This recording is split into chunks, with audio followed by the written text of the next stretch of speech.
Hello, everybody, and welcome in to Fire Pod with me, a Twin Peaks podcast friendly to the first-time viewer and the rewatcher alike. I am the rewatcher, Colton Robertson, and I am joined by the first-time viewer, Joseph George. What's up, homie? Oh, what up, what up? Always a pleasure to be here.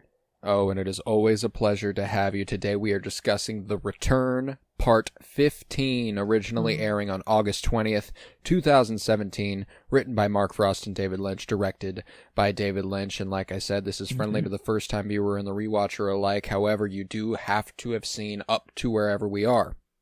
It can't just be like, oh, I'm watching Twin Peaks for the first time. Any episode's fair. No. If you have not seen Part 15 or up through Part 15, you need to get out of here because we are in some crucial territory. We've only got 3 left after this, and we are picking up some fucking steam, beginning of the end type shit. So, just get out of here if you haven't seen it. But regardless, how you feeling? How you feeling about it? Well, I'm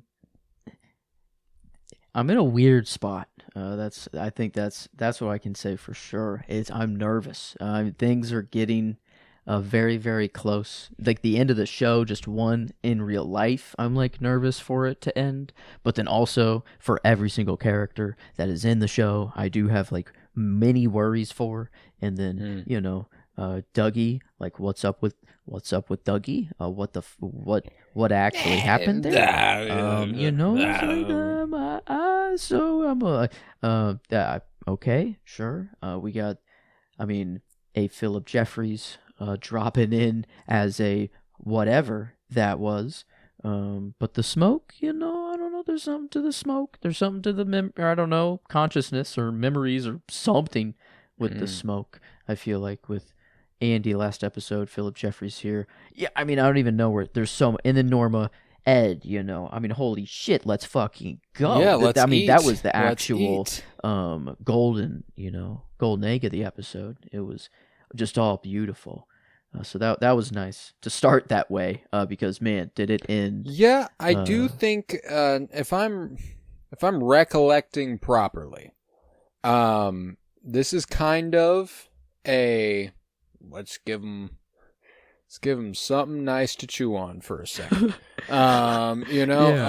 Let's give them something sweet because we're gonna really fuck them up here over the next couple. And don't get me wrong, not the last good moment by any stretch, but one of the last few to be sure. And that's a scary thought with 3 episodes left, but we will be doing a scene-by-scene breakdown, so if you are ready, I'm ready to jump in. Oh, yeah, we're going to need it for this one. There's obviously an added layer to this episode, especially with this tagline for the episode, spoken by Margaret Lanterman, which is, there's some fear in letting go. Dude, oh my God. The Margaret stuff fucked me all the way up, and it was one of those things where I debated telling you that she filmed all of her scenes and died a few days later until this point. Like I thought about maybe saving that piece of information until now, but I think it added a lot of really weighty context to the moment. And thinking about the logistics of filming a sequence like that, specifically Hawk's responses and then him reporting back to the group about it. Like that almost certainly is filmed after she's actually passed, which is, it's a lot of really heavy stuff there for Catherine Coulson and Margaret Lanterman. But we will get there. But yeah, the tagline this week is "There's some fear in letting go." But we will begin with Nadine Hurley walking along the street, proudly displaying her gold shovel. She has officially shoveled herself out of the shit. She walks all the way to Big Ed's gas farm, and Ed is like, "What the fuck is wrong with you?" And she's like, "Ed, I've done it. I figured it out. I am so fucking awful to you.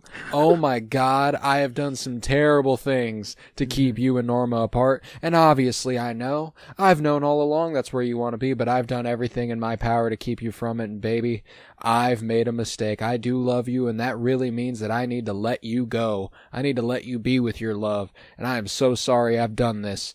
And, he's like, but what about tomorrow? You know, like, what about tomorrow, Nadine? Like, I know you feel this way right now, but it's just like, no, Ed, you don't understand. I walked all the way here. I had all the time in the world to turn around. I had all the time in the world to stop and think about what I'd done.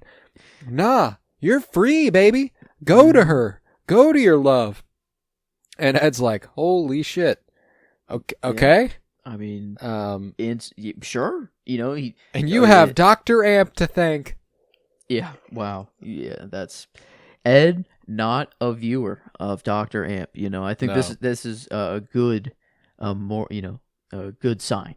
If it's a very fringe, very fringe group following Dr. Amp. I don't exactly perceive Dr. Amp to be, sweeping the Northwest Passage. You know what I'm saying? I bet it's not unlike our listenership in terms of size. Probably a pretty comparable bunch, which is to say enough, but not a lot. Yeah, and I mean, we know of what we know of Nadine, Jerry, and was there one more watching? Was Sheriff? Was the Sheriff watching? Actually, on his little... No, I felt like there was another person that they showed watching his show, but maybe, I don't know, maybe it was just but I can't remember who it was. But... Anyway, but yeah, no. Yeah, regardless. Ed goes... Ed's like, he's like, okay, fuck yeah. Well, then I'm leaving my place of business. I'm heading straight to the Double R, and the song that's playing, we got a little Otis Redding in the background. God damn, I love that they just let that song go and swell. The whole time. From the moment he drives up, that starts playing. And then even whenever and I love that they both, like, he is freed and then she frees herself and then they are together, and it's so fucking sweet. But yeah, so she goes to the Double R, or he goes to the Double R to whisk away Norma. He goes, oh my goodness, you won't believe it. Everything's changed. Everything's changed, Norma. Nadine, she gave me my freedom. And she's like, Ed, that's great. And I'm so sorry, but Walter's here. And you're like, no! Damn. Fuck Walter! Like, shoot him in the head! Literally. Yeah, I was like, no. I'm like, there's no way this is not going to work out. Like, the music's too good. I'm like, this, And then it keeps going, and it gives you that sense of hope in the background, like lingering. And crushed, he sits down and orders a coffee from Shelley. And whenever she walks away, he goes, and a cyanide tablet. And I'm like, fuck. No. Ed. Yeah. If this doesn't go his way, by the end of his time here at the Double R, Ed's walking out of this motherfucker and dying. Yeah. That was a real cyanide. That was... Yeah, like, man was like, I'm not long for this world if this is what my life is now. I thought for a split second, I'm like, no way. I really thought that Walter, and I'm like, fucking Walter. God, I'm like, okay, just business meeting, but And I love that they never made it clear if Walter and Norma were an item. You could tell Walter is obviously ogling her because, I mean, gorgeous, gorgeous woman. But she makes the best pies too. Out of every Double R, pies, and she makes him a lot of money. So there's a lot going on there. And Norma tells Walter, I wanted to tell you this in person. And he goes, great. I knew you'd come around. Here we are. And she goes, no. I'm taking up my option for you to buy me out. And he's like, oh, that's fucking stupid. What's wrong with you? And she's like, nothing's wrong with me. I know what I want. I know what I have, and I'm very happy. I love my family. I want to be with them more. And he goes, I thought you didn't have a family. And she goes, no, I have a family, and I need to be there for them. And dude, it's oh my God, fucking farm the shit out of that, out of the double R, open up a bunch of new ones, but hers was always the true one. Yep. That's the home. She's It got might not have been Shelly. making money. She's got Bobby. She's got Ed. She's got her family. It's so fucking sweet, dude. And like that, this is the moment that gives. I mean, don't get me wrong. The moment already had weight earlier whenever Bobby and Shelly sit down with their daughter and their daughter keeps looking to Norma to see kind of how she should react. But the idea that they do she genuinely looks at Norma, like Shelly obviously looks at Norma as a mom, but the idea that Amanda Seyfried's character genuinely looks at her as kind of a grandmother figure, all of that just, man, it just hits all the right buttons for me. And, I love it. And, she says, I'm going to go ahead and keep this one. This one's going to be mine. You have all the other ones and I'll be good. And Walter's like, that's fucking insane. You're making a mistake. This is going to be a huge success, but I respect you and I respect your vision. And, she goes, oh, I know it'll be a success and I can't wait for you to have all of that. But I got things to do. Yeah. And then we go back to Ed, just sitting there, eyes closed, breathing, almost meditating. And then the hand gets placed on his shoulder, and he turns, and he asks her to marry him. Yep. And they kiss, and Norma agrees to marry Ed, as Shelly watches on with a smile on her face. And you're just like, let's fucking go, dude. Like, And I'm like, I'm almost to the point where the show might go. I might not want to see Ed and Norma again. Like this would actually be a very nice way to end it and be like, yes, they are happily ever after. Norma has racks now. She is going to have money well forever. To do. Yes, she is well off. Yeah, I mean, boom, and I feel like, and yeah, she's still just going to. I feel like she's just going to use that money to still fund this double R. Like, and she just knows it was losing money anyways, but like had to do it. It's made with love. It's the price they pay, but now it's like it doesn't even matter. That shit doesn't even everything's matter. Covered. And I'll give you a little bit of peace of mind. This is the last time we see Ed and Norma. God. Yeah, that's like a weird. Thankfully, yeah, it's like they'll run off into the sunset. They genuinely got a ride off into the sunset moment. There's no more Ed and Norma. We're done. And we are getting to that point in the show where we do have last appearances, period. So yes, this is the genuine last shot of Big Ed and Norma on screen together, and just man, what a ridiculously long time coming. We love to see that. Yeah.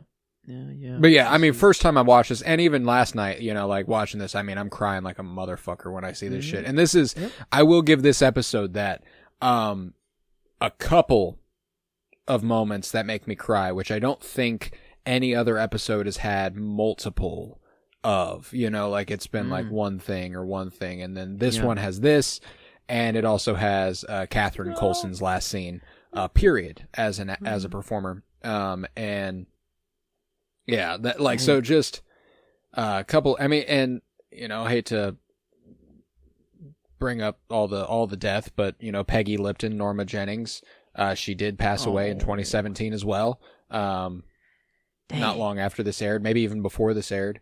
Am I remembering that correctly? Did she die in 2017? I don't want to misspeak. 2019. She lived a couple years after the show aired. My apologies, misremembering stuff there, but yeah. So just a couple of, man, it's just tough to see these performers do, phenomenal work on a show they worked on for so long, and have to know that we've actually said goodbye to them. That was something that I actually experienced today, watching Sleepless in Seattle for the first time. This is very tangentially related. It was the first movie I'd watched that featured Rob Reiner since he passed, and I had no idea he was in it. And he just popped up, and I was immediately like, oh fuck, like, oh god. Yeah, it just really, really got me because he was just so fucking good, dude. I loved him. But yeah, so regardless, just a little tangent there. But yeah, so that's the last gleaming light for the episode because now it's not necessarily all sad, but it's none of it's good.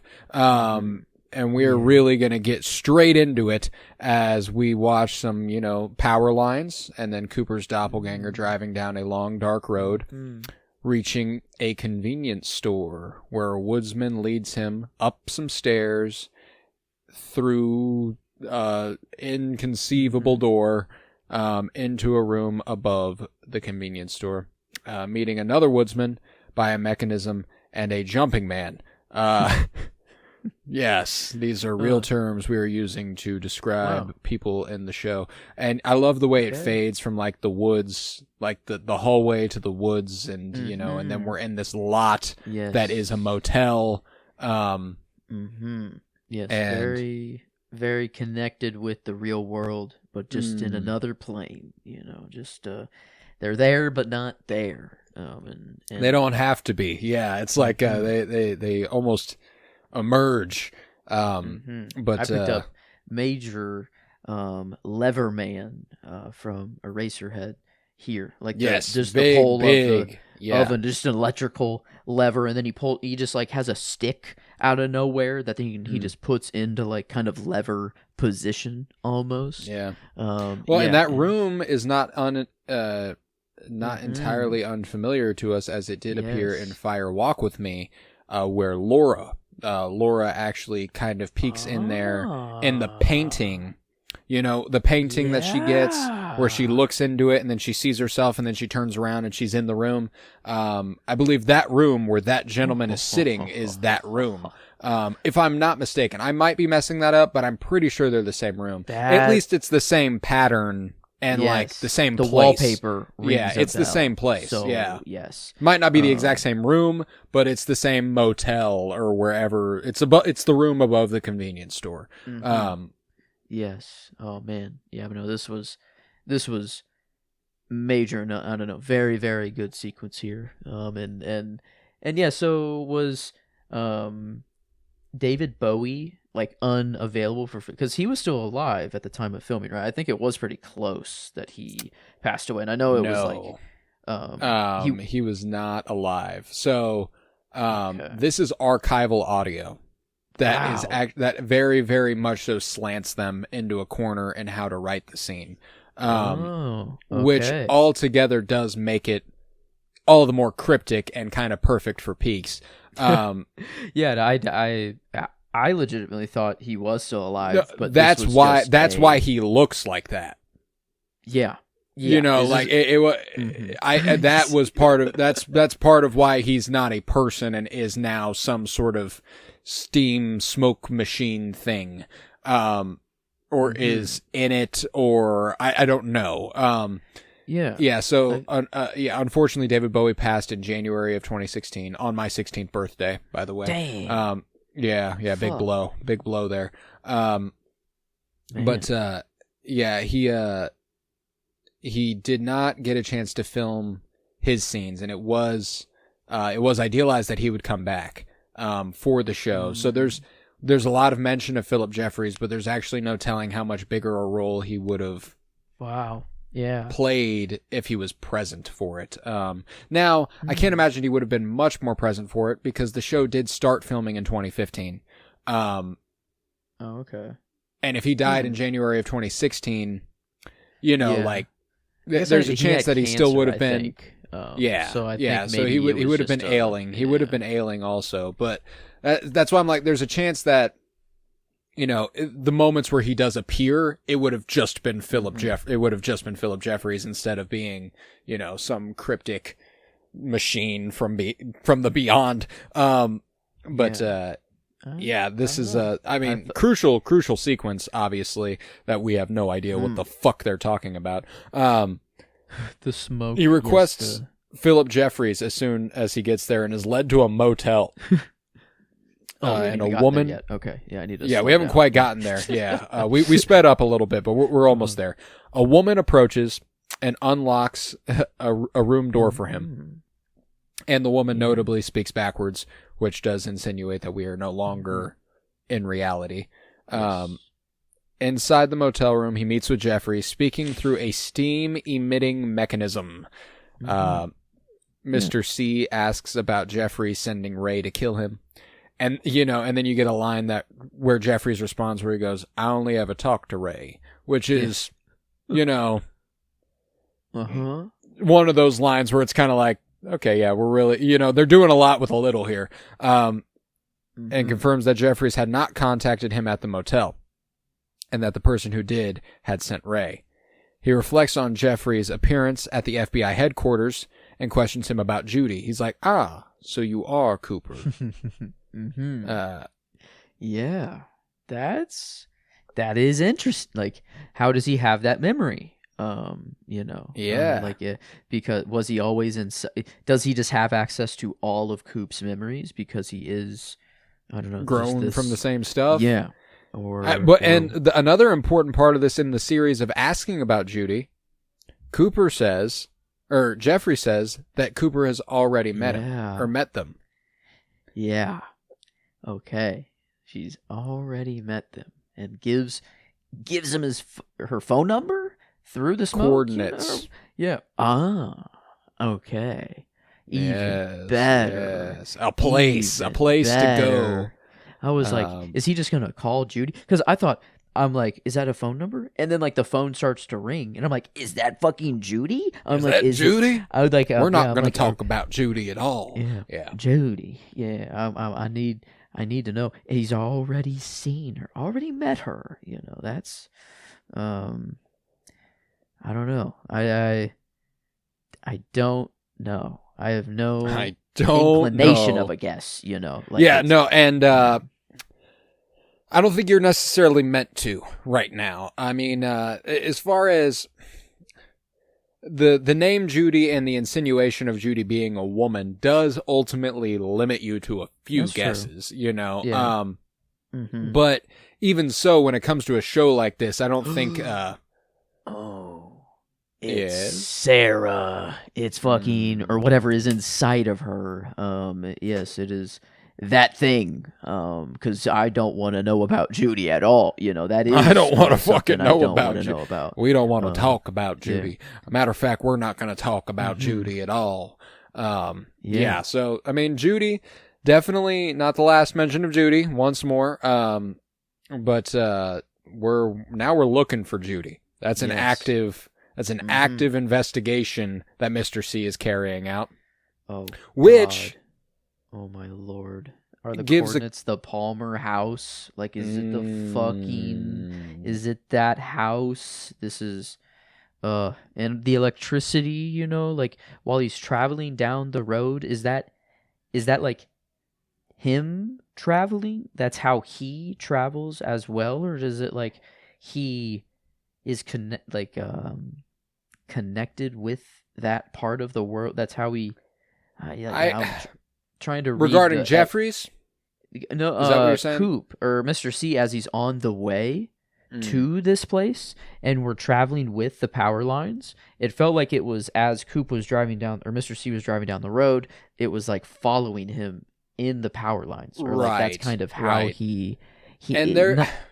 Yeah, I don't know. It's hard to say. Is he following it, or is it following him? Like that a tracker. Sort of I don't know that it's strictly insinuating direction at all. I think it's kind of ever present. Electricity is everywhere, and I think that the idea is that it has seeped, like the lodge is seeping so deeply into the real world with the expansion and I don't know, industrialization of the world, that these power lines have given, the darkness a way to flow almost.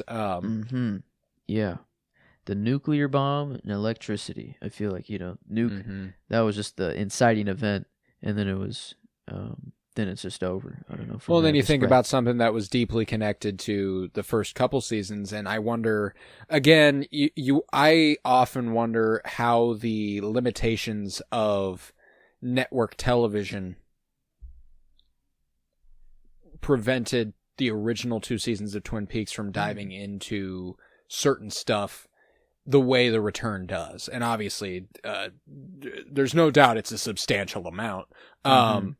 But, you know, how different would the Ghostwood development storyline be if the context was that they were industrializing a wooded area that was, you know, destroying the environment and putting up something unnatural, and, you know, like I'm like the blue rose. It doesn't occur in nature. It's, you know, like, I'm curious. And again, conceptually, there's so little in this show that was ever conceived of at the time of Twin Peaks. So, like, that's the other thing too, is that there's a fine line between like, was the vision always there, or does more come to them over the course of time? And it's certainly the latter. But I wonder if they didn't have the limitations at the time, how different the first 2 seasons could look. And probably, I mean, obscenely, substantially so.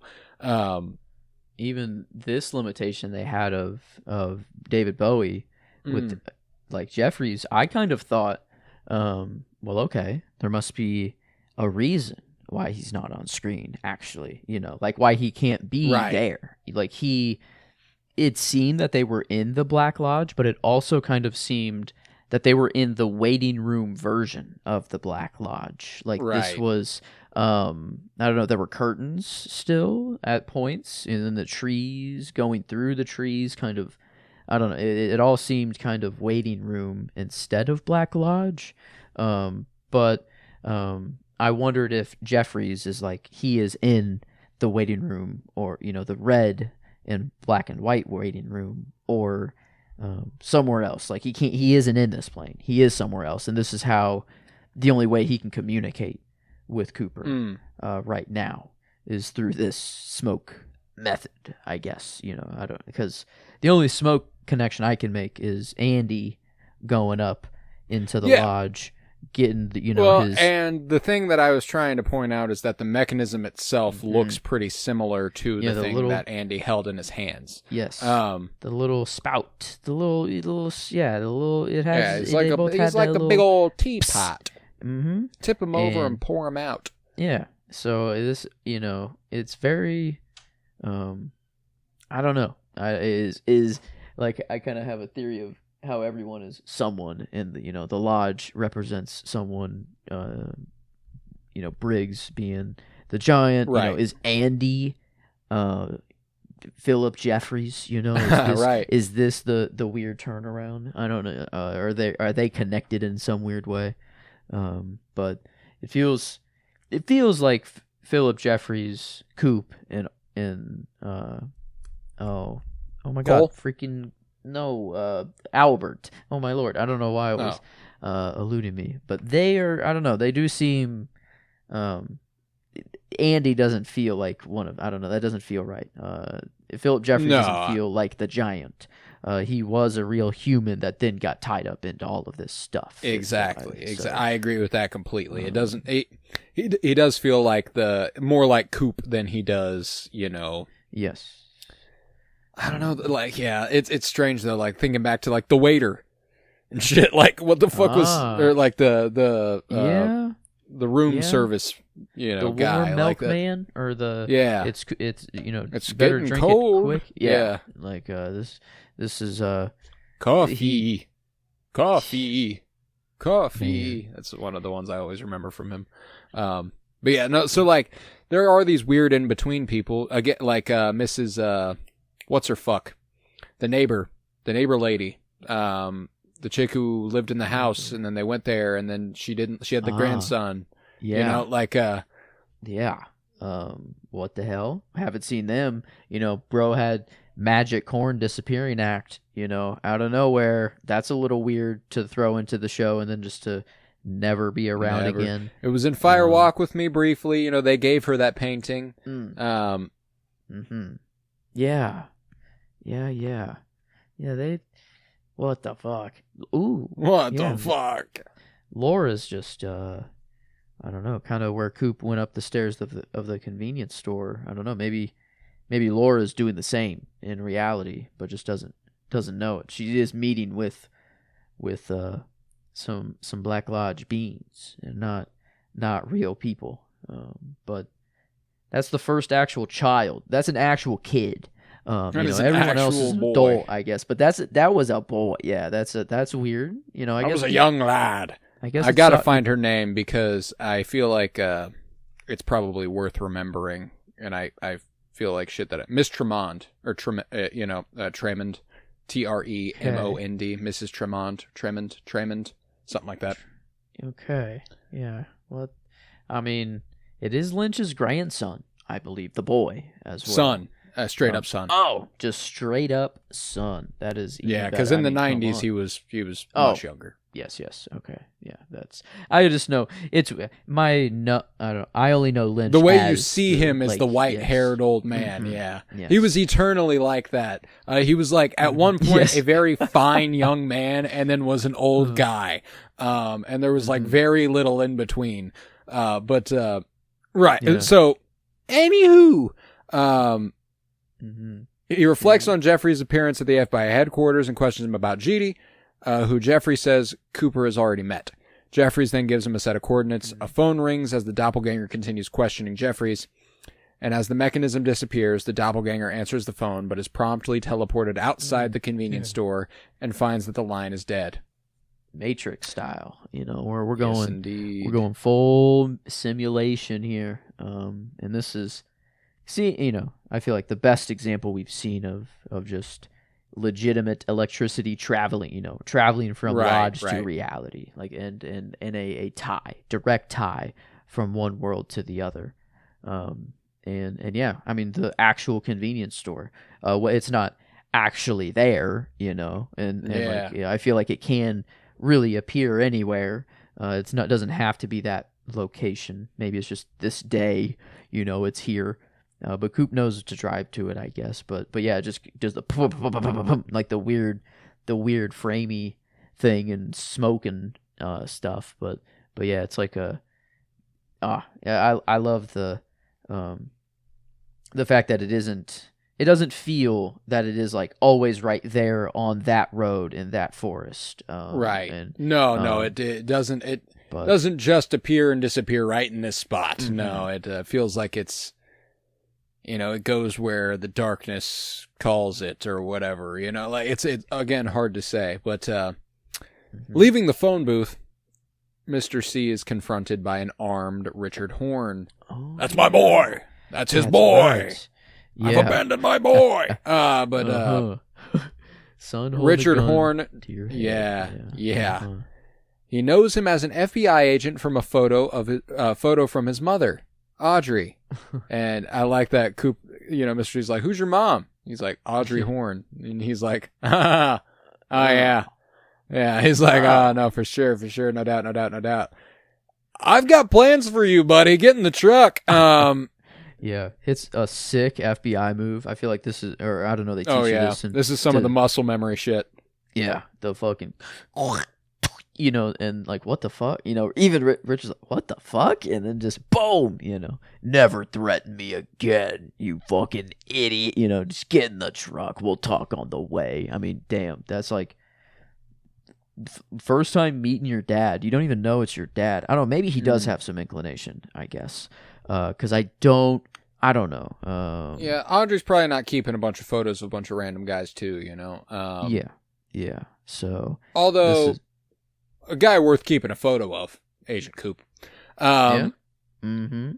But regardless, one of the most important details from this scene, as far as the linearity of the show is concerned, is that we then see Mr. C send the text that reads Las Vegas to Diane. Which has been something in her phone for a few episodes now. Like we've well known this. We've already seen this. So it's not so much that the show itself is playing with time, like future past bullshit in the literal way it's playing out. It's just that the way they are showing us events isn't exactly in order. Which I quite appreciate. Now, not like within singular storylines, you know, like we've seen Mr. C's storyline unfold linearly. We've seen Diane's storyline unfold linearly, but deciding to utilize them at different points and plug them in places is a great idea. Yeah. And they're just offset from each other, but at the same time, they seem that they very well could have been happening at the same time. Exactly. But then, There's no, but then that raises the question is how, for me, how long is some of this taking to unfold compared to other stuff? You know, like Mr. C's story does feel like it could be very stretched out compared to everything else. However, we do have a very central point in which stuff has to all happen at the same time. 253. Yeah, that's true. The state, and beyond that, back at 25, back when it was like exactly 25 years later, whenever Mr. C prevents himself from going back into the lodge, that obviously all happens at the same time. We know it's within days. Like it's fascinating to pick and choose how linearly you're gonna tell the story, and just deciding or opting to tell it in the way that is the most compelling to you as a creator is very, very interesting to me. I love the vision for it, because ultimately I don't think it truly matters. It's just a pacing choice. And I really, really enjoy that. But yeah, they take off the slow parts of the story first, and then just ramp it all up at the end. Ramp it all up at the end. And, you know, obviously we've gone entire episodes without seeing Mr. C, you know, and then like we get episodes where it's like, okay, here's a bunch of Mr. C stuff, you know, and like, so when it comes to, you know, last episode or a couple episodes ago, we saw Mr. C arm wrestle, that guy, and Richard was there and saw it. Yeah. You know, is there any chance that took place before he ran over the kid? Like, I don't think that's strictly important, but like, it seems like that was the location he left when he hit the kid. You know, like it seemed like that's where he came from, like where the guy flipped the coin in front of him and stuff. Seemed like it was at that joint, and then he dipped. Yeah. Oh. And yeah, the only other time we've seen him is with Chad. You know, and he gives him a bribe or whatever. Maybe this is how they actually caught Chad. In the first one. I don't know. Maybe it's like, it is a little out of order, but no, maybe it makes more sense that way. Is that the same truck? Is that like? Well, he left in. No, that is not his truck. The truck that they leave in is not the truck Richard hit the kid with. He does arrive. The car he's in, whenever he gets there to Mr. C, is the same one he leaves in after he tells his friend, "I need to bounce out of town." So I think the kid's already been hit. As of now, yes. You mean it was the arm in between, just the arm wrestling, in between, like at post arm wrestle, this. I think maybe it's, and again, pointless speculation. There's not really much there, beyond the idea of how linearly the story could have unfolded. And I would just be interested in a version of the story that tells it like that. Not like, not that I think it would be better by any means, but more that I would just be interested in seeing exactly the pace in which things occurred. Like the chronological Pulp Fiction. Yeah, exactly. And like, is there any chance here that the scene at the beginning of this episode is actually after everything? Yeah. Is that, you know, does that has no bearing on anything else whatsoever? Is that like the last thing that happens? Period. You know, like it doesn't matter. We don't know, but like it's you know, I would be compelled by it conceptually, but. Regardless, they drive on off. The convenience store emits the electric smoke, and it disappears. Elsewhere in the woods, a character by the name of Cyril Pons walks his dog. And this is not a name you would recognize immediately. I was going to say. I was like, I don't think I've heard that before. No, he has appeared. He was in the original couple seasons. He was a news reporter, so he reported on the train car where the girls were found, and like they were taken from here, and like that whole thing. He like he's made a few appearances in the first 2 seasons as a guy who was a news reporter. So it's funny for him to just appear as a guy who's walking his dog. But he walks his dog as Steven and Gersten Hayward hide in the shadow of a large tree. Steven has a gun with him and is contemplating suicide. They're clearly off some bad shit. Gersten tries to console him. Pons sees them, and Gersten runs to a different hiding place before hearing a gunshot. Yeah. Damn. Pretty unclear. Yeah, it's like, I mean, he said he wanted to shoot himself, right seconds before. So it is like that is what it is led to believe. But I feel like maybe bro just dropped the gun. I don't know when it went off and he got scouted or he got scared or so. I don't because the man Cyril is that Cyril, yeah, freaking not bootlicker, but the what we call narc from Andor, Cyril, isn't that this? Yeah, this Cyril name? Karn. Yeah, Wow, Cyril Karn. This Cyril seems a little more chill, I guess. Yeah, walking his dog in the woods. It's normal behavior. But yeah, it felt like he seemingly a very benign thing to be doing, just walking your dog, but it felt like every single person that was here needed to be there right at this time. Well, and the dog walk scared them away. They needed to leave. I don't know. This felt like these things were supposed to happen. This goes back to the linearity thing for me. It was a couple episodes ago that Becky called her mom and said, Steven hasn't been home for a couple days and I'm worried about him. Is there any chance this happened that day? And then he hasn't been seen since. Because here's the thing. We don't see Steven again. This is it. Damn. Wow. Yeah, that's why I'm there's... Yeah, it felt like he did pop himself. I mean, that was the most, that it felt like at least that's what I'm led to believe. There's part of me that is it is left ambiguous, so it could be something else. But it was 80%. I don't know. The dude was going through it. He am I gonna be with the rhinoceroses? I'm like, oh, dude. I'm like, oh shit. That's whatever you were on. This is insane. But yeah, it's not it. Hayward, the Donna's little sister.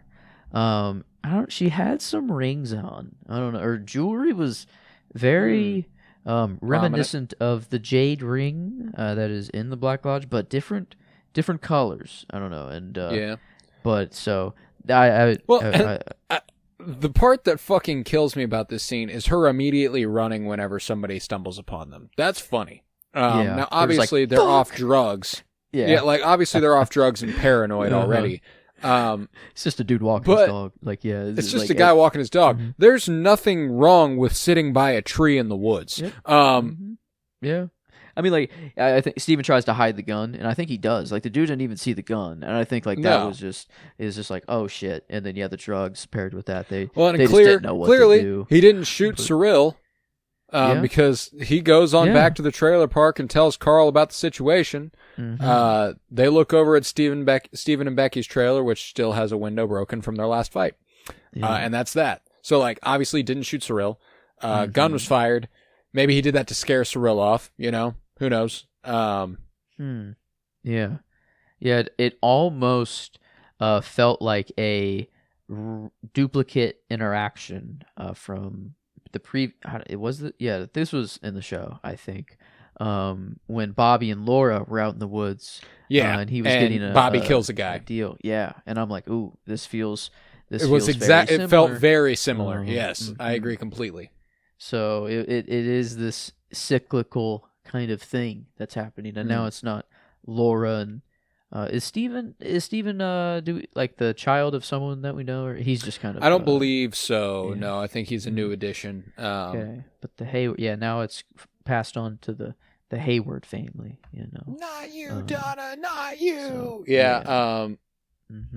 Yeah, and it's so I don't know. It feels at least that's just what what was jumping out the most was like, oh man, like he's gonna kill this man. Like I was like, oh, this is happening again. Yeah, like you're like he's going this to man shoot is somebody. Dead. But I'm glad that didn't happen. He still could have shot himself.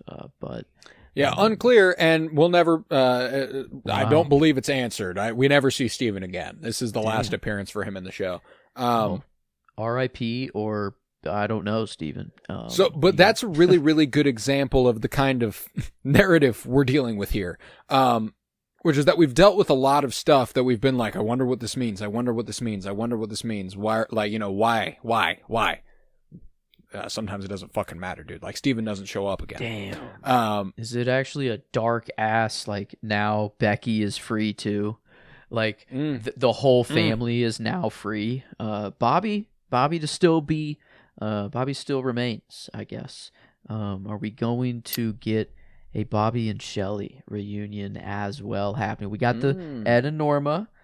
Sadly, Becky, I think it is in the darkest way, and I don't ever want this to be true, but it is better if Steven is just kind of gone. I don't think he was good. Better for her. Not a good match for Becky. We do get a great shot that mirrors Gersten and Becky. Remember that shot of Becky whenever she snorted the cocaine and was in the car and looked up and was all smiles. I liked that after this happens, Gersten like looks up still high and is like amazed by the trees. I loved that little moment. It felt like his send off. That is, it did. It felt like a send off. So that's my headcanon. I think this guy's dead. Yeah. And now Becky's free. Ed and Norma are free. Shelley, I think, whatever that fuck's name is, there's something wrong there. No, gotta get we gotta get away. And I think, gotta get out of that. Yes, Bobby's going to uncover a secret and be like, babe, this guy is actually a Black Lodge being. Boom, let me show you what he really, and then he's going to save. And even if he's not, it doesn't even matter if he's a Black Lodge being. As far as the real world is concerned, I don't think Shelley is down with a drug kingpin guy.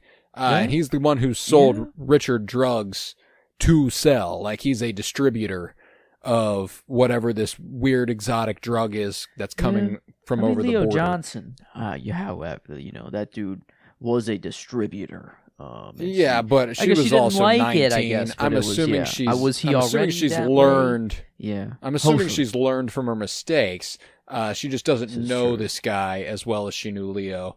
It feels like there is a manipulate, like Audrey is with Charlie. Shelley with whatever the fuck. Babs Blue Ribbon is the only thing I can ever think of when I see that dude. But that is like this feels Heineken. Forced. Fuck Heineken. It's like it feels like this is a forced relationship, and they all don't truly want to be in them, but just are. Shelley seems a lot more happy actually to be in hers. Audrey is not. This is very opposite feeling there. But there's something with the sweethearts. We're about one episode away. We are. I don't know why I'm saying we're about. We are one episode away from us being able to talk about Audrey a little bit more. Yeah. This is. And Judy? Again, not with anything conclusive. Not like, obviously that's what's happening. No, but we'll be able to speculate a hell of a lot more about what the fuck's going on with Audrey and Tina and Billy and all of that shit. I'm feeling bad for Audrey. Like, I'm feeling really sorry. And I don't think it's going to get better. I know it seemingly Charlie definitely seems like the victim immediately. But I think I don't know. Bro is not real. That's not a real. Like this is a plant. This is not. I don't know. I don't know what the contract is about. That they have going on. So yeah, this is not how things are supposed to be. This is Black Lodge pulling strings, I feel like. So I hope. Stuff's going on there for sure. For sure, stuff's going on there. But we'll have to. I mean, like, it's just so vague that it's like there's something not right about this. But we will head to the Roadhouse here, where the crowd dances to "Sharp Dressed Man" by ZZ Top as James and Freddie approach. And James obviously lacking social skills after his motorcycle accident. From about 30 feet away, says, "It's nice to see you, Renee," as though he is right there, which is incredibly funny.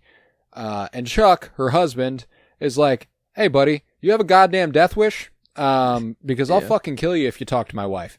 And he's like, "Hey, man, I really didn't mean anything. I'm sorry. I just wanted to be polite." And Chuck's like, "All right, well, I'm going to beat your fucking ass." So he gets up, punches him several times, knocks him down, kicks him while he's down, jumps the guy.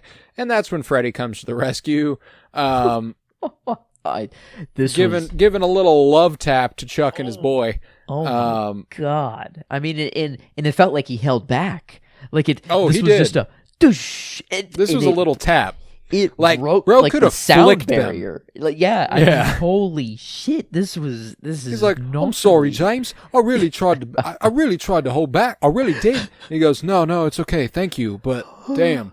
And he goes, "Everybody, somebody, call 911. These guys are seriously fucking hurt."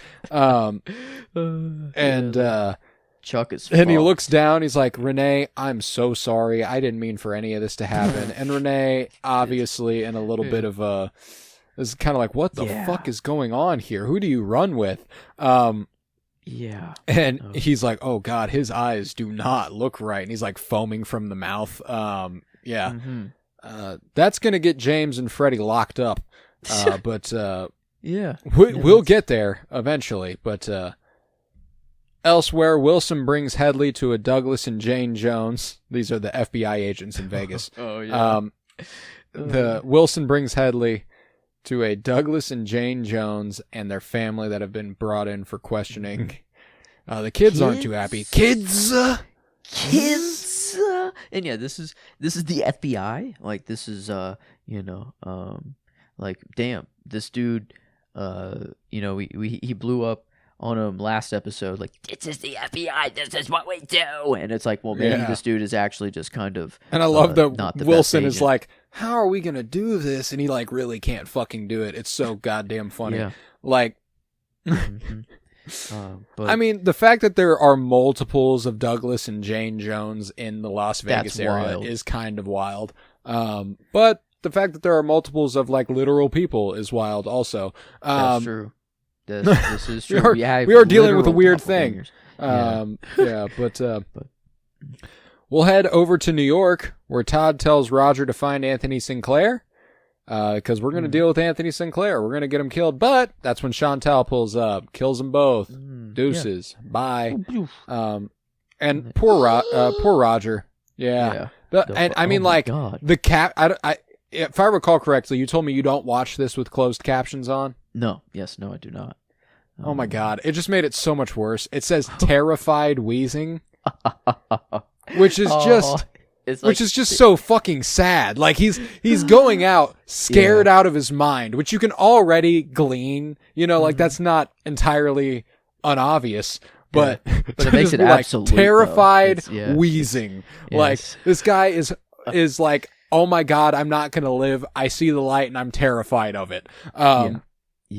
And Chantal's like, "Extra fries, extra ketchup." She gets on the phone immediately. She's like, "Oh, all right, whatever. Like, I'm coming back out. Like, don't worry." And then I ain't got to torture nobody in a long time. Yeah, these two are just incredible. I mean, it is, and they're just Mr. C's, just muscle. They're the fucking, oh my God, enforcers. Joe Pesci. I don't know why I was looking for that for a while. They're just kind of they're just the split The loose personality. cannons. Yes, Point them in the right direction and let it happen. Yeah, and goddamn, they are efficient at what they do. Clearly very skilled. Yeah. Yeah, they no get the morals. fucking job done. But they love each other. They are a match just made love in killing. heaven. Yeah. Match made in There's hell, I guess. Yeah, they're just. I mean, holy God, they are. But one of the things I routinely return to at night whenever I'm like hitting the hay is Rick and Morty. It's one of my guilty pleasure shows, mostly because like of people who are normally fans of Rick and Morty. Like it's notoriously like you like Rick and Morty, huh? But I do. I like Rick and Morty, and I watched it's an episode where Morty saves the cloud being that can like manipulate atoms. Yes. Yeah. Yes. And they remind me of Crumbopulous Michael, the guy who is like Rick is selling arms to him, and he's like, I'll kill anybody. Grandparents, children, babies, I don't care. I just love killing. Man, here I go killing again. Yes. He goes, here I go killing again. Like that's Chantal and Hutch. That is just their vibe. But we do later. I'll just go ahead and cut to this because there's no point in putting it off. Chantal and Hutch eat their food in the van, discussing how, America's a nation built on killing. It's a nation built on blood. And you're kind of like, okay, based. And then they're like, man, I miss torturing people. And you're like, oh, that's right. Oh, that's right. You guys suck. Forgot about that. Hey, but Chantel knows her astrology. She knows her astronomy. She sees Mars. I thought it was Saturn. That's Mars. Or Jupiter. But no, we got Mars up there. So that's... And I love that that's when the scene cuts. It's so fun. Yep. That's Mars. Boom. Done. So fucking funny. Thank you. Thank you, Chantel, for confirming something that I don't know if it will matter. But there was something above those. But, there's Judy, and there's a fucking red ball up there. And now Mars makes sense. So Mars and Judy are going to fucking align over the peaks. And something is fucking going down. So, I mean... Somebody's fucked. Yeah. I mean, it is like... I don't know who, but somebody. It feel my worst fear... And I think it can get even worse than this. But it's like, I think that it's just going to be a massive one of those vortex portals opening from Black Lodge straight into Peak. Like, it's using the mountains to fucking open up a vortex. And it's just, here we go, world. Just kind of... Well, I don't know how much worse it can get. It sounds like what you're implying with the end of the show would be the end of the world, like the end of the universe. Yeah. Like everything is absorbed into into nothingness. Yeah. Like cut to black, everything's gone. Yeah. Everything is Black Lodge and then cut to black. Boom. Yep. And that is the show. It is this Adenoma. No, it's crazy that it's not entirely out of the question. Yeah. Yeah. It's this Black Lodge. They've been plotting for 25 years and spreading seemingly for more than that. So ever since Sarah days. Our house now. So yeah, I don't know what to believe anymore. But it's not good. It does not feel good what is coming. No, it certainly doesn't. It certainly does not feel good. But yeah, we'll head to the Twin Peaks Sheriff's Department where Hawk and Bobby lock up James and Freddy, and James is kind of like, "What the fuck is he doing locked up?" As he points at Chad. He's like, "What the fuck's going on here?" And then they also take notice of Nido. That's her name, by the way. Oh. Nido, Naido. The woman without eyes. No, Nido.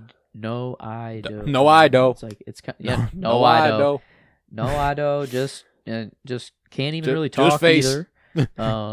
Maybe she can hear, I guess. So yeah, doesn't seem like a fun existence though. Well, and she's definitely communicating something. We just don't know what. Yeah, it almost seems like she is in touch with the electrical sounds, like she is producing them organically in a way, like the frequency that we hear. Yup. Whenever that shit starts popping off, like she's just doing that. And it feels like that other dude is actually working with her. Like this is that guy. I don't. No idea. No idea what the fuck that guy's deal is. And it's so funny to me that nobody else cares about it. Yeah. He's just, I mean... He is clearly not... Chad, he's clearly not of this world. But that's crazy that they're just like, shut up. Like, that. It's not like... And even the other... And Naito, like, how are they not like, what the fuck is going on here? It's... But it's... I feel like they're both, like, reporting to the Black Lodge. Like he's repeating everything they say, the guy. And then... I think Naito is like, I don't know, actually. Maybe just every detail of everything, like reporting back through whatever noises. I don't know what she's exactly doing. But she seems like afraid, though. She seems like she's like grasping out. She's like feeling for something. But, so yeah, it feels like she's very unaware. She's almost doing echolocation for some shit. Yeah. Oh, yes. Mm-hmm. Yeah, I don't know. But, fuck, man. I mean, it's just like the show is just so fucking like, I don't even fucking know, dude. Like, that's how I feel whenever I'm talking about it sometimes, which makes it so funny to do a whole podcast about it. We'll head to Vegas, where Janie E. brings Cooper a slice of cake, reflecting on their life since they became friends to the Mitchum brothers. It's like all our dreams are coming true. And it's so funny to feel that way about a mute man who only repeats things. Like, the ideal man is a guy... is a guy who just smiles and wanders around and says what you want to hear. Man, yeah. I mean, there's not a certainly the ideal husband and father. Goes to work, gets I don't know, I forgot how much he won, but it was like was it $500,000? Or was it was 470,000 or something like that. Yeah. And then gets a new car for her. Gets just and, I mean, dude's living. New play set for Lil Doug. Sonny Jim. I call him Lil Doug. Yeah, Lil Doug. Lil Doug. I forgot what his name was for a split second, so I called him Lil Doug, and I was like, "That's not right." I like Little Doug though. Yeah, Lil Doug. But yeah, he's getting experimental now. He's like, "Ooh, pepper shaker, salt, pepper. Ooh, I'm gonna move. I'm just moving that over here." What happens if I push buttons, bruh? Yeah. What happens if I push buttons? Nothing. So he turns on the TV and he's like, "Holy shit, look at that!" And what he turns on is a movie called Sunset Boulevard, directed by Billy Wilder, all timer, great movie. And he hears a character name dropped, which is Gordon Cole. Whoa. And whoa. Yeah. What's And Gordon Cole's immediately role in Sunset Boulevard? What is the? Yeah. Do you know? I actually don't remember. I haven't watched that movie in some time, but not if I remember correctly. I don't remember. I won't even attempt. But this moment where he perks up at the sound of Gordon Cole's name. How did specifically after last week where you went on a pretty extensive theory about Gordon Cole and Kupian one? How did this go over for you? So there's like two avenues, of like he used to work with Gordon Cole, so this is just reminding him of all his FBI days. Yeah, very closely, good friends. Yeah, yeah. Or like, I'm hearing my name for the first time again, like my actual name for the first time true again. name. Yeah. And so it's like that's at least he is he wakes up. Like at least a little bit. Like he's always taken fascination with the outlets, I guess, or before, but like the camera at least did. But it almost felt like he always understood that there was something he had to do with it. Yeah. And he knows he came out of one, but then immediately going, I got to do something to this outlet, and I'm going to fucking put a fork in it. Put a fork in it. It's done. He crawls over to that outlet, sticks a fork inside, causes a blackout, and shocks himself. We see Janie E. And what is just one of the most Lynch shots of the show. The lights flashing and Naomi Watts screaming towards the camera. Let's go. I love shit like that. But also, what the fuck? What's going on? Yeah. Did he just put himself back in there? Is he gonna wake back up? Is he just fucking dead? Is he I can't. No way. He's just dead. There's just the no. Yeah. Right. No. Right. And if Dougie, at least human world body is lifeless, Coop is in the waiting room, or he traveled back. Yeah, you're like, this isn't. If this kills Dougie, it doesn't kill Coop somehow. Yeah. And because can you imagine? That would be so fucking funny if they were just like, "Yep, he's dead. He put a fucking fork in an outlet." No, and I mean, could you imagine if they killed the kid? And I mean, they did. They fucking did. They almost did, and they're like, "Oh, we almost killed the kid," and then no, we're definitely killing the fucking kid. And then, this is, if I guess the theory of Gordon Cole being Coop. It's that he would technically still be around. Yeah. So there's and then Mr. C is still there, which does have the memories of the old Coop. So maybe old. So is there a way to infiltrate and be born again from that? Yeah. I don't. Who knows? No. Who knows? Not me. I don't know. I do, but who knows? And it's not that I will actually find out soon. Yeah, you'll know and then there's soon. No more. There's no more after. Well, I know there's only 3 episodes left, so it feels very important. What? No, it's just 3. There are fucking 3. Yeah, there's only 3 left. 16, 17, 18. An hour apiece. And the way that I'll put it to you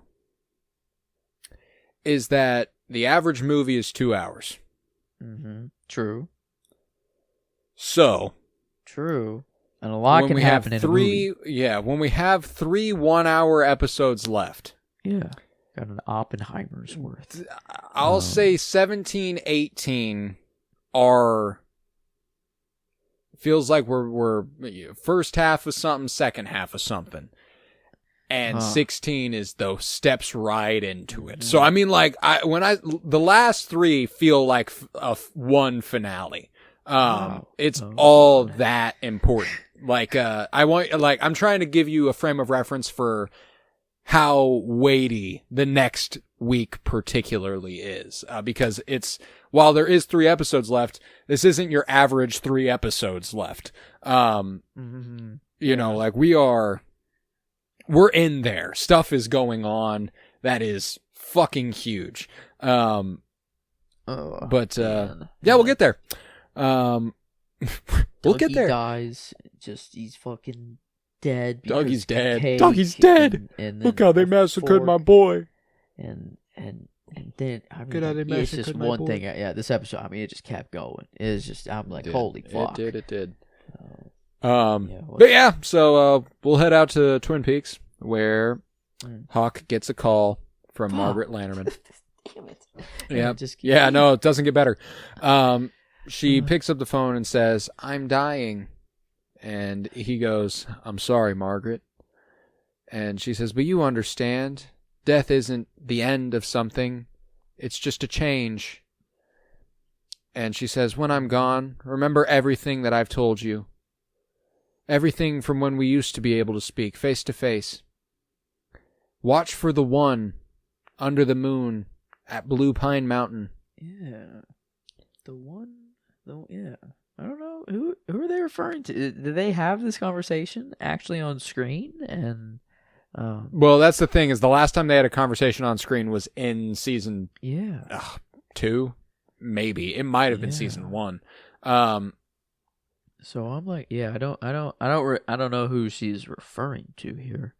But I think this is another cryptic one. I think it's like, remember the conversations we had, and also watch for the one under the moon at Blue Pine Mountain. And he's like, okay, guess I got to go to Blue Pine Mountain, kind of. But and, she says, goodbye, Hawk. And dude, just everything about Catherine Coulson's performance just fucking wrecks me. Like, I can't do it. It really fucks me up. I cry really, really hard during this part of the episode. And another interesting note, just as a Twin Peaks fan, is that the first episode of the show, of The Return, was dedicated to the memory of Catherine Coulson, the actress.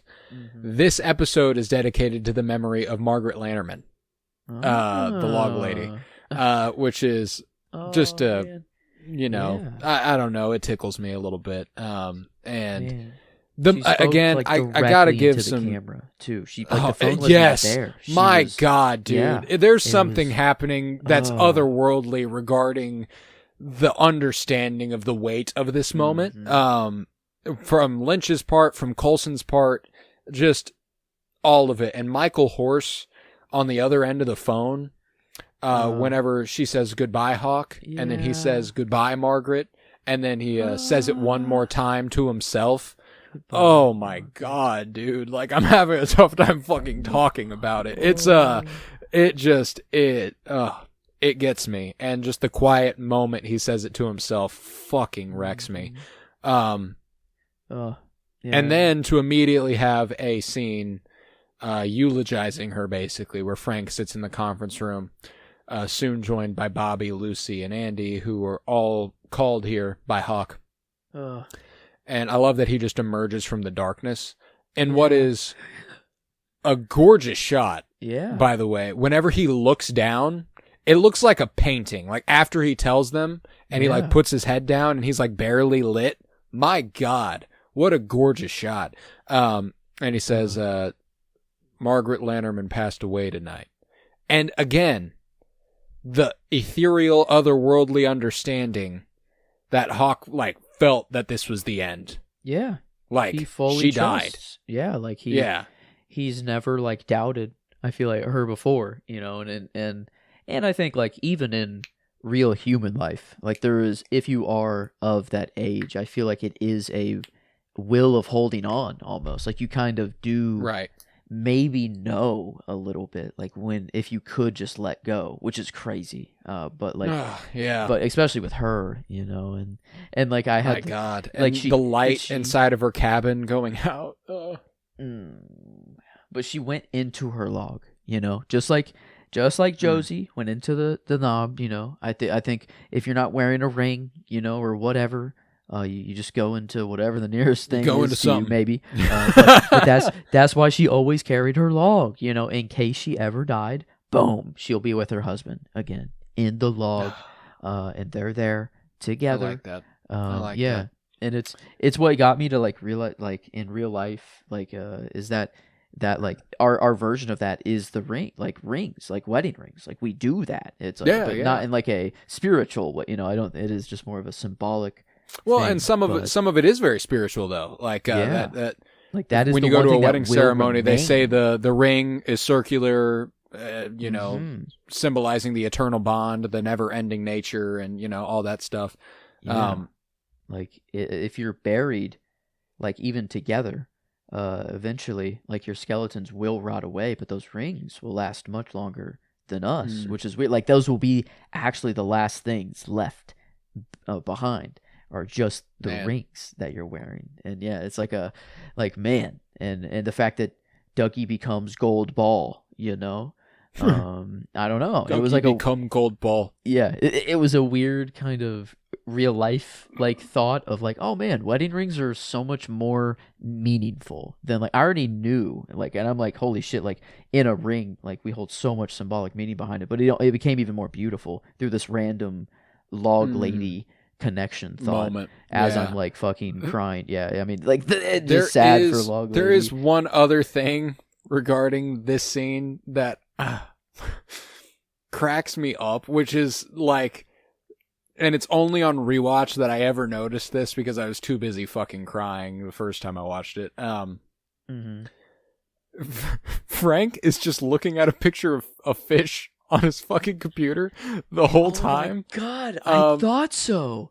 That is so. Oh my god, I'm like, it can't be a fit. I'm like, I thought it was like a no, map it's or absolutely something that, like, just a fish. It's just a picture, and like it's like a cropped picture of a fish that's not even like full screen. It's like a small rectangle in the middle of his screen.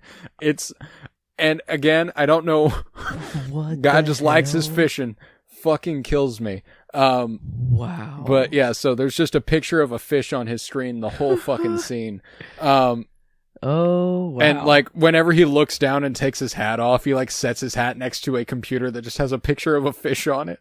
Wow. Oh my god, I have it. Oh, it is.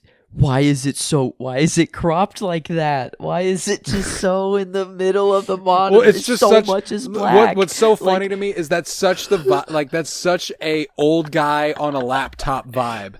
You know, this guy was like looking up bluefin tuna, you know, and like Yep. And boom. I need to take a closer look at this. Full screen it, and but you not just- that close. Nope. That'd be too big. Yeah. Wow, that is hysterical. Fucking yeah, I don't But know. So yeah. that tends to bring a little levity Okay. to a pretty eulogizing scene, in my opinion. But I'm even more. yeah, and the worried. weight that it carries, having the original crew there, really, really meaningful. I think you know Lucy and Andy specifically. Lucy being like, the log lady is dead. Mhm. Man. Andy But, putting her hand or his hands around Lucy's shoulders exactly in the vision that we saw, and Lucy's wearing the same sweatshirt in that vision. Yeah, this is what's about to happen. What's about to happen? They're all What's really popping sad, off? and they're gonna walk out to the front, and so I don't. And somebody's gonna shoot Lucy in the face. I mean, I think is or Mr. C. He says we're heading to Vegas, right? Is what he tells Richard. Is that what he says? We're on the or no? He texts Las Vegas. I guess He texts Diane, Las Vegas. But does he say where they're going, or does he just? I don't say, believe he We'll does, talk no. on the way. Just get. I think he just says we'll talk on the way. I mean, yeah, I think the business in Vegas is over. I don't know. I feel like he's just heading to Twin Peaks, and it's like, and they're actually close because like Richard came from there, and it's like, I don't want Mr. C anywhere near that town. But it feels very much like he's going. Get back. away. Yeah. Don't So- want it. Don't want it. Really don't need it. Not a fan. Not a fan. But yeah. But this we'll moment, head wow. to wherever Audrey and Charlie are.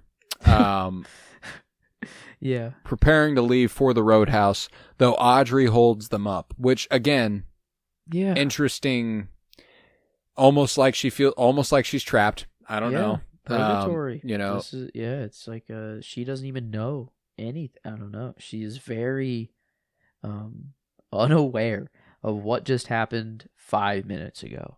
And again, she says that Charlie seems like a different person to her, like she's seeing him for the first time, and he's wholly new. She's like, I swear to God, if we don't leave within 5 seconds, I'm taking my goddamn coat off and I'm going back inside and I'm going to sleep. Yep. I am so sleepy, Audrey. Yep.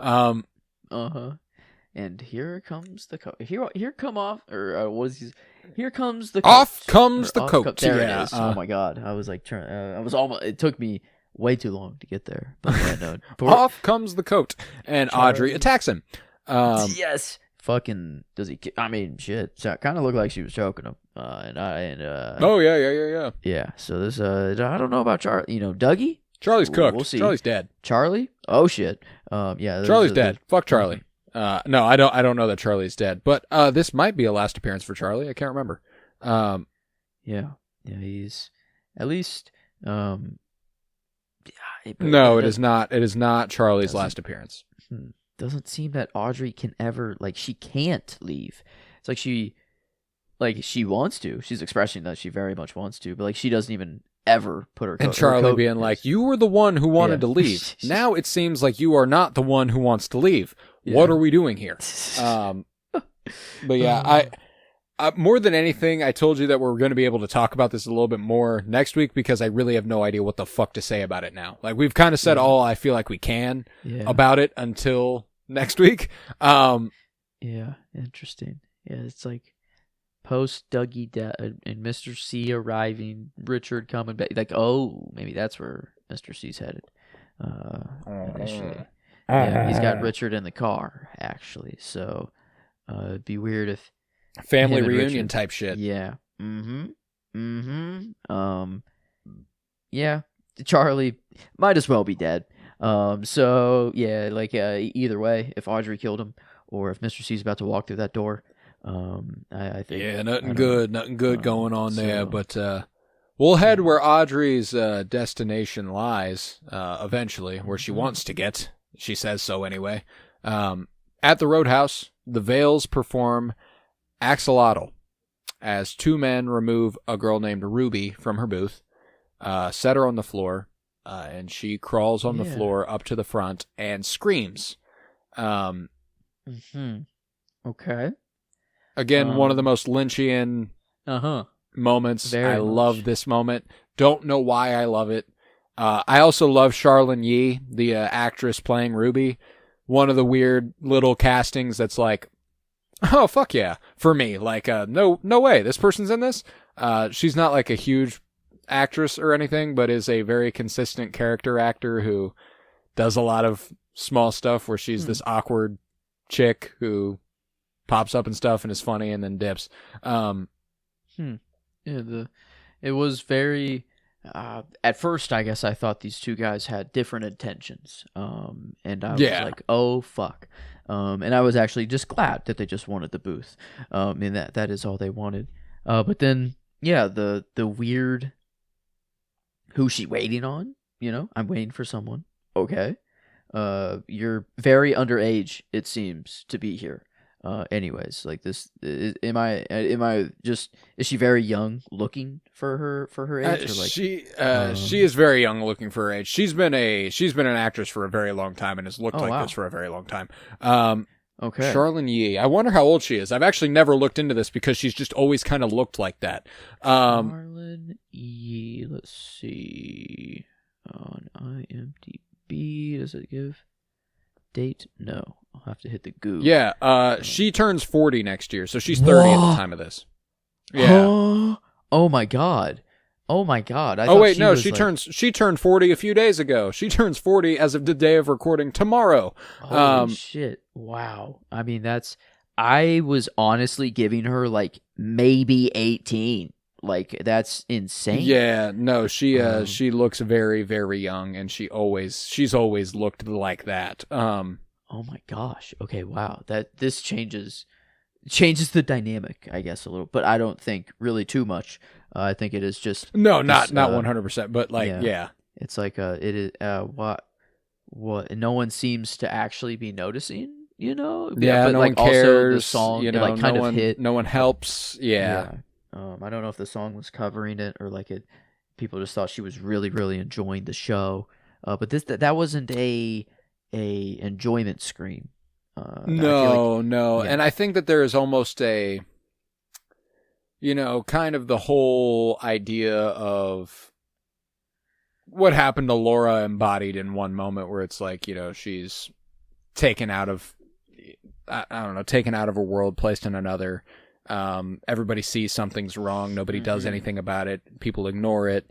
The scream, and then the episode ends. I don't know. Like, it's just, what the fuck? It's a good Lynchian moment and a great moment to end on. And, we're heading into, did I call this one the beginning of the end? Is that what I said to you?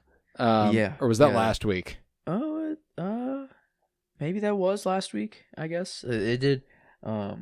This feels more like, another stepping stone. Like the beginning it did feel like things were starting the end was starting last week, I think, and now it's Oh like god, things next were- week is so fucking good, dude. Yeah. Like part 16 might genuinely be the one. Oh. Oh God, yes, this is very. It's so weird. I don't know what this feeling is. It was thinking of the big shows that I want to finish, like Westworld. I couldn't wait to get to the end. I couldn't wait for like season 4. It was like, oh my God, I want to know. Thrones is like, yeah, no, I want the end, even though it wasn't, I guess, what we were thinking. It still is like I'm eager for it. This is like, no, last longer, please. I think is really the stem of it. Please maybe. keep going. But yeah, it's like it's just not seeming good. But I'm still holding out hope. I think the side of good can still win. We got Bobby, we got Hawk, we got Andy, Sheriff Truman. Coop I think is coming back. I hope. And we got the Hulk. Now with British dude. So I mean, we got a team. I think the team is looking strong. The Empire's looking mighty stronger. But I'm still holding out hope that some a reversal can happen, and all this black goo is gone. But that seems a lot less likely, and I don't know how that happens, because it seems that it's rooted itself pretty hardcore into the world. And yeah, Lynch isn't really one to have the happy ending most of the time. So I'm very. I think that is where all the nerves and anxious feelings come from. Is that I don't think we're headed down the and Coop is back and saved the happy day. ending. And Laura, Yeah. I'm still waiting on Laura. The gold ball was sent. I don't know if that was before or after. I feel like there's still that's coming. Yeah. So yeah. There's what's crazy is next week feels like the finale, and then there's 2 episodes left. Oh God. Yeah. Okay. And run with that information in your head as you will. But yeah, that's the episode. And I think with that we can conclude our coverage here on Fire Pod with me. We will be back next week with part 16, which clearly I have hyped up to no end. And it will live up to it. That's how great it is. But we also have a movie podcast called The Cinementalists. That's CINEMENTALISTS, where this week we have a little bit of a Lynch double feature, if I'm not mistaken, as this Friday will be Wild at Heart. Yes. Obviously, this Thursday will be a year to the day since our GOAT passed on. And we were celebrating him as much as we can this week with some peaks, with a movie, and obviously we will have no shortage of it over the next couple weeks. But yeah, man, I'm super excited to keep on chipping away, because it just keeps getting better and better. But yeah, you got any last thoughts here? Let's see. I don't know why, and I forgot his name. Guy that committed suicide that never went outside. Steven? Steven. I want more. No. Not dude in the woods. Way long ago, dude that wrote a version of Laura, some of Laura, or his own diary of Laura. Oh, Harold. Weird. Harold. I don't know. Harold just, it never set right with me. It felt like there was more to that guy. And I don't know Bring why back Harold. He came back in the second. It was just was Harold. But why no. not? Why not? Fuck it. It's I mean, the show's already where it's at. Why not? Let's really do this shit. Let's really play it up. But yeah, leave a 5-star rate and review. Download wherever you might be listening. We'd appreciate it greatly. I was Colton Robertson. I was joined by Joseph George. Thank you very much, homie. Oh, thank you for having me. It's always a pleasure to be here, homie. Oh, and it's always a pleasure to have you. And remember, I'm not me.